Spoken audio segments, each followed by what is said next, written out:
হয়। আজকে দাদা এই লঙ্কাটাকে 3 রকম ভাবে খাবে। এই লঙ্কাটা ঝাল মিটাতে পারে কিনা।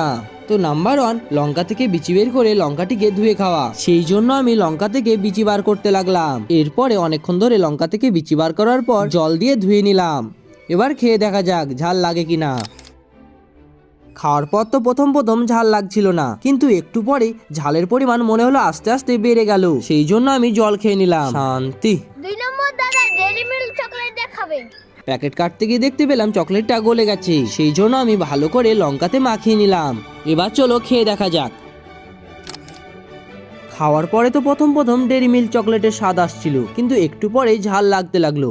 নাম্বার 3 চিনি দেখাবে। গাইস, লঙ্কার উপর তো চিনি লাগছিল না, সেই জন্য আমি ডেইরি মিল্ক চকলেটটাকে মাখিয়ে নিলাম। তারপর ওর গায়ে চিনিগুলোকে ভালো করে অ্যাটাচ করে দিলাম। চলো এবার খাওয়া যাক। তার আগে তোমরা 5 বার রাধে রাধে বলতে আর লিখতে ভুলবে না কিন্তু। চলো এবার খেয়ে দেখা যাক। গাইস, প্রথমে তো মনে হলো একটু ঝাল নেই, কিন্তু আগেকার থেকে এবার মারাত্মক লেভেলের ঝাল লাগছে।